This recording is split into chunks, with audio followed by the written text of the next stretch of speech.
ഒരു നാൾ ഈ ലോകം വിട്ടു പോകേണ്ട ഒരു നാളുണ്ടാകും. അതെനിക്ക് നിനക്ക് നിഷേധിക്കാൻ പറ്റാത്തതാണ്. നമ്മുടെ ആത്മാവ് സുരക്ഷിതമല്ലെങ്കിൽ നമ്മുടെ ആദ്യം മരണം നരകത്തിലേക്കുള്ള മാറ്റപ്പെടലുമായിരിക്കും. ദൈവമക്കളെ, ഇവിടെ അതുകൊണ്ടാണ് കർത്താവ് പറയുക, അവസാനം വരെ സഹിച്ച് നിൽക്കുന്ന രക്ഷ പ്രാപിക്കുക. അവസാനം വരെ ദൈവത്തിനോട് അവസാനം വരെ സഹിച്ച് നിൽക്കാനുള്ള തീരുമാനം ഈ ക്രിസ്മസ് നമ്മൾ എടുക്കണം. ഈ ക്രിസ്മസിൽ നമ്മുടെ പുൽക്കൂട്ടിലല്ല നമ്മുടെ യേശു ജനിക്കേണ്ടത്, നമ്മുടെ ക്രിസ്തു ഹൃദയത്തിലായിരിക്കണം നമ്മുടെ കർത്താവ് ജനിക്കേണ്ടത്. അതിനുവേണ്ടി ഹൃദയങ്ങൾ ഒരുക്കാൻ നമ്മൾ പെർഫ്യൂമോ വില കൂടിയ പൗഡറുകളോ വില കൂടിയ വസ്ത്രങ്ങളോ വേണ്ട. ഒരുക്കാൻ ഒറ്റ കാര്യം ചെയ്യുന്നുണ്ടോ, നമ്മുടെ കർത്താവ് പരമപരിശുദ്ധനായത്. അതുകൊണ്ട് ഹൃദയം എല്ലാ പാപത്തിൽ നിന്നും അകറ്റി നിർത്തുക. ചെയ്യേണ്ട നന്മ അത് ദൈവമക്കളെ ചെയ്യുകയും ചെയ്യണം. ചെയ്യാൻ പാടില്ലാത്ത തിന്മ ചെയ്യാതിരിക്കുക എന്ന തലത്തിലേക്ക് ഉയർന്നവരുണ്ട് കുറെ പേരൊക്കെ. അവിടെ പകുതിയായിട്ടുള്ളൂ. അത് സ്വർഗത്തിലേക്ക് കയറുവാൻ നമുക്ക് യോഗ്യരായ അവസ്ഥയല്ല. ഒരു സ്റ്റെപ്പ് കൂടെ നമ്മൾ ഉയരാനുണ്ട്. അടുത്ത സ്റ്റെപ്പ് ഇതാണ്, ചെയ്യേണ്ട നന്മ ചെയ്യണം. നമ്മൾ പറഞ്ഞെല്ലാവരും ചെയ്യാൻ പാടില്ലാത്ത തിന്മകൾ ജീവിതം മാറ്റപ്പെടുന്ന അവസ്ഥ പലരിലും ഉണ്ടായിട്ടുണ്ട്. നല്ലത് തന്നെ. അതുകൊണ്ട് ആരും പൂർണ്ണരായിട്ടുള്ള അപൂർണരാണ്. ചെയ്യേണ്ട ഓരോ നന്മകൾ ചെയ്യാതിരിക്കുക. നിങ്ങൾക്കറിയാം അന്ത്യന്യായവിധിയെ കുറിച്ച് നമ്മുടെ ഗുരു പറഞ്ഞ കാര്യം നിങ്ങൾക്കറിയാം. 25:31 അവിടെ ആയിരുന്നു കൊലപാതകയായിരുന്നു, വ്യഭിചാരിയായിരുന്നു, കള്ളനായിരുന്നു, പിടിച്ചുപറിക്കാരനായിരുന്നു. അതുകൊണ്ട് നരകത്തിൽ പോകാൻ പറഞ്ഞില്ല. പിന്നെ എന്താ പറഞ്ഞത്? എനിക്ക് വിശന്നു, നിങ്ങൾ എനിക്ക് ഭക്ഷണം, ഞാൻ നഗ്നനായി ഉടുപ്പിച്ചില്ല, ഞാൻ കാരാഗ്രഹത്തിൽ വന്ന് കണ്ടില്ല, ഞാൻ രോഗിയായി ശുശ്രൂഷിച്ചില്ല.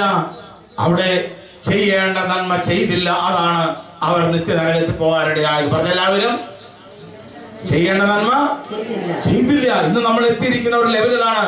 ആത്മീയമായി ഉയർന്നവരെന്ന് കരുതുന്ന നമ്മുടെ അവസ്ഥ ഞാൻ പറയണ കേട്ടോ. എല്ലാവരും പിന്നെ പോട്ടെ, നമുക്ക് നമ്മുടെ കാര്യം പറഞ്ഞാൽ മതിയല്ലോ. ഇന്ന് നമ്മൾ പലരും സംതൃപ്തി കൊള്ളുകയാണ്. ആത്മസംതൃപ്തി കൊള്ളേണ്ട ദൈവമക്കളെ. ചെയ്യാൻ പാടില്ലാത്ത പലതും ഞാൻ ഉപേക്ഷിച്ചല്ലോ. എന്റെ ജീവിതത്തിൽ പല നാവിക മാറ്റങ്ങൾ ഞാൻ വരുത്തിയല്ലോ. ചെയ്യാൻ പാടില്ലാത്ത പലതും ഞാൻ ഉപേക്ഷിച്ചു. ശരി തന്നെ, അല്ലാതെ ഞാൻ പറയുന്നില്ല. പോരാ ജീവന്റെ പുസ്തകത്തിലേക്ക് പേരെഴുതപ്പെടണമെങ്കിൽ ചെയ്യേണ്ട നന്മകൾ പലതും നമ്മൾ ചെയ്യാതിരുന്നിട്ടുണ്ട്. ഈ ക്രിസ്മസ് ഹൃദയത്തിൽ നമ്മുടെ യേശു ജനിച്ചെങ്കിൽ ചെയ്യേണ്ട നന്മ നാം ചെയ്യണം. ചെയ്യേണ്ട നന്മകളെല്ലാം ചെയ്യണം. അതിൽ ഏറ്റവും വലിയ നന്മയാണ് നമ്മൾ അറിഞ്ഞ സത്യം മറ്റുള്ളവരെ അറിയിക്കുക. ഓരോ ദിവസവും ഈ യാനത്തിലേക്ക് ആളെല്ലാം കൂട്ടിക്കൊണ്ട് നമ്മുടെ സംസാരം, പെരുമാറ്റം, നോട്ടങ്ങൾ വഴി നമ്മളിലൂടെ കർത്താവ് കാണണം. മത്തായി 5:16 കർത്താവ് പറഞ്ഞില്ലേ, അപ്രകാരം മനുഷ്യർ നിങ്ങളുടെ സൽപ്രവൃത്തികൾ കണ്ട് സ്വർഗസ്ഥനായ നിങ്ങളുടെ പിതാവിനെ മഹത്വപ്പെടുത്തേണ്ടതിന് നിങ്ങളെ വിളിച്ച് അവിടെ മുമ്പിൽ പ്രകാശിക്കട്ടെ. ദൈവമക്കളെ, ചെയ്യേണ്ട നന്മകൾ നമ്മൾ ചെയ്യണം. നമ്മുടെ ദശാംശങ്ങൾ കർത്താവിന്റെ ആലയത്തിലേക്ക് മാറ്റണം. നമ്മുടെ കുടുംബത്തിൽ പ്രാർത്ഥനകൾ ഉയരണം. ദൈവമക്കളെ, പ്രഭാഷകന്റെ പുസ്തകം 27-ാം അധ്യായത്തിന്റെ 3-ാം വാക്യം ഇങ്ങനെ പഠിപ്പിക്കുന്നു, ദൈവഭക്തിയിൽ ദൃഢതയും തീക്ഷ്ണതയും ഇല്ലാത്തവന്റെ ഭവനം അതിവേഗം നശിക്കുമല്ലോ. ദൈവഭക്തി നമ്മുടെ കുടുംബ പ്രാർത്ഥന മുടക്കരുത്, കുദാശകൾ മുടക്കരുത്. നശിച്ചു പോകുന്ന ആത്മാക്കൾക്ക് വേണ്ടി നമ്മുടെ ഹൃദയം വലിയ വേദന ഉണ്ടാകണം. നശിച്ചു പോകുന്ന ഓരോ ആത്മാവ്, എന്റെ മോൻ രക്ഷപ്പെട്ടു, എന്റെ ഭർത്താവ്, എന്റെ ഭാര്യ രക്ഷപ്പെട്ടു. പോരാ ദൈവമക്കളെ, ഈ പ്രപഞ്ചത്തിൽ നശിക്കുന്ന ഓരോ ആത്മാക്കളെ കുറിച്ചും നിനക്ക് വേദനയില്ലാത്തിടത്തോളം നിന്റെ ഹൃദയത്തിൽ യേശു ജനിച്ചിട്ടില്ല. നിന്റെ ഹൃദയത്തിൽ യേശു ജനിക്കാത്തിടത്തോളം നീ ക്രിസ്മസ് ആഘോഷങ്ങൾ വെറും പാഴ്വേലകൾ മാത്രമാണ്. നമ്മുടെ കർത്താവിന്റെ ഹൃദയത്തിൽ ഉണ്ടായിരുന്ന ഏറ്റവും വലിയ വേദന അതായിരുന്നു. കുരിശിൽ കിടന്ന് 3 ആണിൽ പടയുമ്പോൾ ഈശോ ദാഹിക്കുന്നത് വിളിച്ചു പറയുന്ന രംഗമുണ്ട്. നിങ്ങൾക്കറിയാമത്. നീർപ്പഞ്ഞി മുക്കി പടയാളികൾ ചുണ്ടുകൊണ്ട് അടുപ്പിച്ചപ്പോൾ ഈശോ സ്വീകരിച്ചില്ല എന്ന ബൈബിൾ പറയണേ. എന്താ അതിന്റെ കാരണം എന്നറിയോ? ഈശോയ്ക്ക് ഉണ്ടായിരുന്ന ദാഹം ശാരീരിക ദാഹമല്ലായിരുന്നു, പിന്നെയോ നശിച്ചു പോകുന്ന ആത്മാക്കളെ നേടാനുള്ള ദാഹം. ആ യേശു നമ്മുടെ ഹൃദയത്തിൽ ജനിച്ചെങ്കിൽ നശിക്കുന്ന ഓരോ ആത്മാക്കൾക്ക് വേണ്ടി നീ ദാഹിക്കണം. നിന്റെ ഭാര്യയ്ക്ക് ഭർത്താവിനോ മക്കൾക്ക് വേണ്ടി പോരാ. ഈ പ്രപഞ്ചത്തിൽ ഇവിടുന്ന് നശിക്കുന്ന ഓരോ ആത്മാക്കൾക്ക് വേണ്ടി ദാഹമില്ലാത്തിടത്തോളം നമ്മുടെ ക്രിസ്മസ് പാഴ്വേലകളാണ് ദൈവമക്കളെ. ദാഹമുണ്ടായാൽ മാത്രം പോരാ. യാക്കോബിന്റെ ലേഖനത്തിലൂടെ നമ്മുടെ കർത്താവ് പറയുന്നില്ല, 1-ാം ലേഖനം 21-ാം അധ്യായം 1-ാം അധ്യായത്തിന്റെ 21-ാമത്തെ വാക്യം, പ്രവൃത്തിയില്ലാത്ത വിശ്വാസം അതിൽ തന്നെ നിർജീവമാണ്, ചത്തതാണ്. പ്രവൃത്തിയില്ലാത്ത വിശ്വാസം. ദൈവമക്കളെ, നമ്മുടെ ഓരോ ബുധനാഴ്ച ഇവിടെ വരുമ്പോൾ നമ്മൾ ഓർക്കണം, ഞായറാഴ്ച തൊട്ട് ഓർക്കണം, അടുത്ത ആഴ്ച ഞാൻ എത്ര പേരെ കൊണ്ടുവരും. എന്റെ കർത്താവിൽ ആലയത്തിലേക്ക് ഞാൻ കൊണ്ടുവരും. പൈസയില്ലേ, ഞാൻ എടുത്തോളാം, വണ്ടിക്കൂലി ഞാൻ എടുത്തോളാം. ചിലപ്പോൾ ചെല്ലുമ്പോൾ അവർ വരുന്നില്ല, ചിലപ്പോൾ ചീത്ത പറയുമ്പോൾ ഒരു പ്രാർത്ഥനക്കാർ വന്നിരിക്കുന്നു. ഇന്നലെ അവർ എന്തായിരുന്നു? ദൈവമക്കളെ, കർത്താവിന് വേണ്ടി സഹിക്കുവാനും ധരിക്കാനും നഷ്ടപ്പെടാനും നമ്മൾ തയ്യാറാകണം. വേദനയോടെ കർത്താവ് പഠിപ്പിച്ചില്ലേ? ഫിലിപ്പിയർ ലേഖനം 1:29 വാക്യം. ഫിലിപ്പിയർ 1:29. യേശു ക്രിസ്തുവിൽ വിശ്വസിക്കാൻ മാത്രമല്ല അവന് വേണ്ടി സഹിക്കുവാൻ കൂടിയുള്ള കൃപ അവന്റെ നാമത്തെ പ്രതി സാഹിത്യമാക്കിയവരാ, സ്വീകരിച്ചവരാണ് നിങ്ങൾ. അവന് വേണ്ടി സഹിക്കണം ദൈവമക്കൾ. അതാണ് നമ്മുടെ യഥാർത്ഥ ക്രിസ്തീയ ജീവിതത്തിന്റെ പ്രത്യേകത. അതുകൊണ്ടാണ് കർത്താവ് പറയാ, അവസാനം വരെ സഹിച്ചു നിൽക്കുന്ന രക്ഷ പ്രാപിക്കും. ഈശോയുടെ രണ്ടാം വരവിന്റെ ഏറ്റവും അവസാനത്തെ അടയാളമായിട്ട് യേശുനാഥൻ പറയുന്നത് ഇങ്ങനെയാണ്. എല്ലാവരും പറഞ്ഞേ, എല്ലാ ജനതകളിലെയും സാക്ഷ്യത്തിനായി രാജ്യത്തിന്റെ ഈ സുവിശേഷം ലോകമെങ്ങും പ്രസംഗിക്കപ്പെടും. അതിനുശേഷം അന്ത്യം ആഗതമാകും. ദൈവമക്കളെ, അതാണ് ഇവിടെ നടക്കുന്നത്. എവിടെയായിരുന്നു ഞാൻ, എവിടെയായിരുന്നു നിങ്ങൾ? ഈ കർത്താവിന്റെ ആലയത്തിൽ നാം ഒന്ന് ചൂടിയിരിക്കുന്നു. നമ്മുടേതായ സമയങ്ങളും പലതും മാറ്റിവെച്ച് ഇതുപോലെ സുവിശേഷ വേല തുടങ്ങിയിട്ട് 100 കൊല്ലായില്ല, 50 കൊല്ലായില്ല, 40 25 30 കൂടിയ 35 അച്ഛന്മാരിറങ്ങുന്നു, കന്യാസ്ത്രീകളാൽമാരിറങ്ങുന്നു. ആയിരക്കണക്കിന് റേഡിയോ ചാനലിലൂടെ, 10,000-കണക്കിന് ടെലിവിഷൻ ചാനലിലൂടെ സുവിശേഷ വേല ഉറങ്ങുന്നു. ഇന്നൊരു രാജ്യത്തിനും സുവിശേഷ വേല തടസ്സപ്പെടുത്താൻ പറ്റാത്ത അവസ്ഥയിലേക്ക് വെറും 10 കൊല്ലം മുമ്പ് ഒരു ടെലിവിഷൻ പ്രോഗ്രാം കിട്ടണമെങ്കിൽ അതിന് കേബിൾ കണക്ഷൻ എടുക്കണം. എന്തെടുക്കണം? തിരുസഭയുടെ സത്യദൈവ പ്രബോധനങ്ങളെ തടസ്സപ്പെടുന്ന പല രാജ്യങ്ങളുണ്ട്. അവർക്ക് പറയാം, ഈ കണക്ഷൻ ഞങ്ങളുടെ രാജ്യത്ത് വേണ്ട, കട്ട് ചെയ്യാം. ഇന്നിപ്പോ എങ്ങനെയാ പോണേ? ഒരു ടി വാങ്ങി, ഡിഷാനിനെ വാങ്ങി, ഡിക്കോർ വാങ്ങി, ടൂർച്ചി. ഇവിടെ ദൈവത്തിന് വചനം കേൾക്കാൻ നമുക്ക് സാധിക്കും. ദൈവം നിഷേധിക്കുന്ന ഏത് രാജ്യത്തിലായാലും ഈ ടി വി ഡിഷാനിനെ ഡിക്കോറെങ്കിൽ ട്യൂൺ ചെയ്താൽ കാണാൻ പറ്റും. ആർക്കും തടയാൻ പറ്റുമോ? ഒരു 10 വർഷം മുമ്പ് തടയാൻ പറ്റുമായിരുന്നു, കട്ട് ചെയ്യാം. എങ്ങനെയാ പോണേ? വായുവിലാണ്. 10,000 സാറ്റലൈറ്റ് ടെലിവിഷൻ ചാനലിലൂടെ ദൈവമക്കളെ ഇന്ന് വചനം ഒഴുകുന്നു. ഈ അവസ്ഥയിലേക്ക് ലോകം മാറിയിട്ട് 100, 50, 25, 15 ആയില്ല, കൂടിയ 10 അല്ലെങ്കിൽ 12. 2000 വർഷം ഈശോ പറയാണ്, മത്തായി 24:13-14. എല്ലാ ജനതകളുടെയും സാക്ഷ്യത്തിനായി രാജ്യത്തിന്റെ സുവിശേഷം ലോകമെങ്ങും. അതെ, അതിനുശേഷം അന്ത്യം പ്രപഞ്ചൊരുങ്ങി. ദൈവമക്കളെ, പ്രപഞ്ചൊരുങ്ങി. അതുകൊണ്ടാണ് റോമാക്കാരുടെ ലേഖനം 8-ാം അധ്യായത്തിലെ 13-ാം അധ്യായത്തിന്റെ 11-ാം വാക്യം. റോമ 11:13 ഇങ്ങനെ പഠിപ്പിക്കുന്നു, ഇതെല്ലാം നാം ചെയ്യുന്നത് കാലത്തിന്റെ പ്രത്യേകത അറിഞ്ഞുകൊണ്ടായിരിക്കണം. ഇതെല്ലാം ചെയ്ത കാലത്തിന്റെ പ്രത്യേകതകൾ അറിഞ്ഞുകൊണ്ടായിരിക്കണം. അതെ ദൈവമക്കളെ, പണ്ട് ഞാൻ കുറെ കാലം വിദേശത്തൊക്കെ ഉണ്ടായിരുന്നു. അന്ന് ജോലി ചെയ്യണം, വീട് വേണം, ഒക്കെ വേണം. അന്നിന്റെ ആവശ്യമായിരുന്നു. എന്നീ കാശുണ്ടാക്കലല്ല. ഈ കാലഘട്ടത്തിന്റെ പ്രത്യേകത ഉള്ള നിമിഷം കൊണ്ട് 10 ആത്മാവിനെ നേടുക, 10 പേരെ കർത്താവിലേക്ക് അടുപ്പിക്കുക. അതാണ് എന്നിന്റെ ആവശ്യം.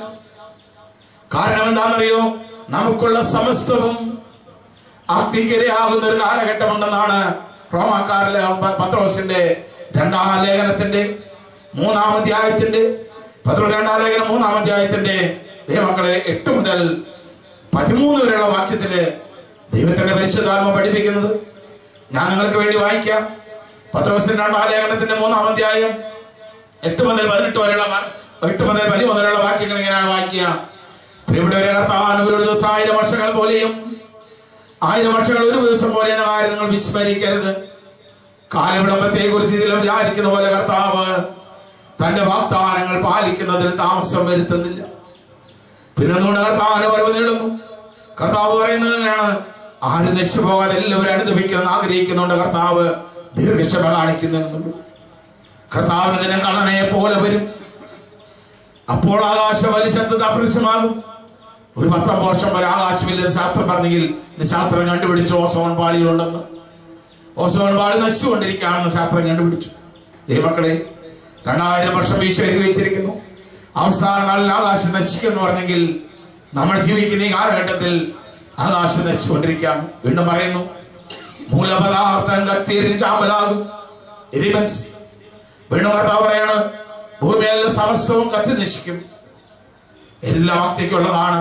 വേദനയോടെ കർത്താവ് ഉപദേശിക്കുകയാണ്, ഇവയെല്ലാം നശ്വരമാകിയാൽ വിശുദ്ധിയോടും ദൈവഭക്തിയോടും ജീവിക്കുന്നതിൽ എത്ര ശുഷ്കാന്തിയുള്ളവരായിരിക്കണം. നമുക്ക് ശുഷ്കാന്തി വേണ്ടത് ഭൗതികമായ നേട്ടത്തിന് വേണ്ടിയല്ല, ആത്മീയമായ നേട്ടത്തിന് വേണ്ടിയാണ്. വേദനയോടെ കർത്താവ് ആത്മാവ് പഠിപ്പിക്കുന്നു, വിശുദ്ധിയോടെ ദൈവം എത്ര ശുഷ്കാന്തിയുള്ളവരായിരിക്കണം. ആകാശത്തിൽ വെന്ന് നശിക്കുകയും മൂലപദാർത്ഥങ്ങൾ വെന്തുരുകയും ചെയ്യുന്ന ദൈവത്തിന്റെ ആഗമനത്തെ പ്രതീക്ഷിക്കുകയും തരിതപ്പെടുത്തുകയും ചെയ്യും. എന്നാൽ നീതി വസിക്കുന്ന പുതിയ ആകാശവും പുതിയ ഭൂമിയും അവിടുത്തെ വാഗ്ദാന പ്രകാരം നാം കാത്തിരിക്കും. ദൈവമക്കളെ, അതാണ് റോമ 11:11 വാക്യത്തിന്റെ അർത്ഥം എന്നാണ്.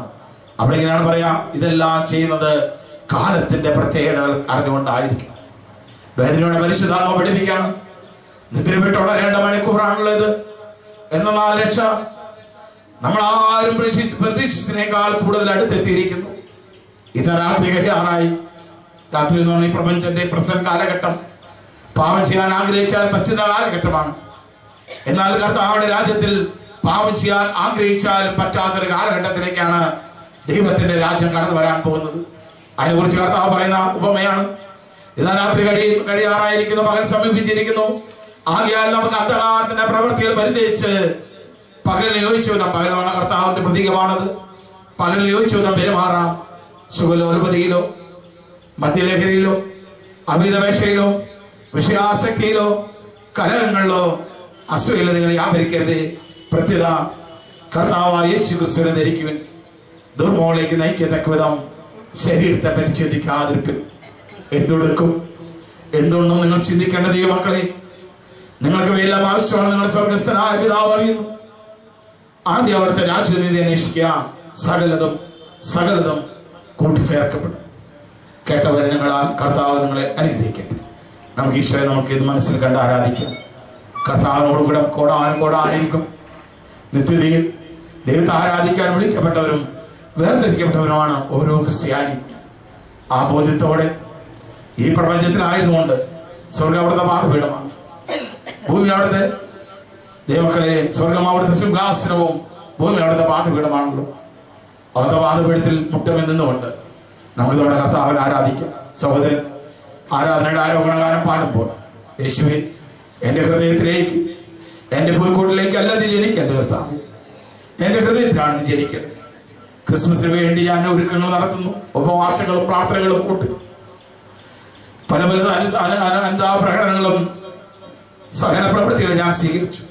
ഇതെല്ലാം ഭൗതികമായ നേട്ടത്തിന് വേണ്ടി മാത്രമാകാതെ ആത്മരക്ഷിക്കുന്ന തരത്തില് അങ്ങ് ആഗ്രഹിക്കുന്ന ക്രിസ്തുവിനെ വഹിക്കുന്ന, ക്രിസ്തുവിനാൽ നയിക്കപ്പെടുന്ന ഒരു വ്യക്തിയായി മാറുവാൻ ഈ ആരാധനയെല്ലാം അഭിഷേകം ചെയ്യണം.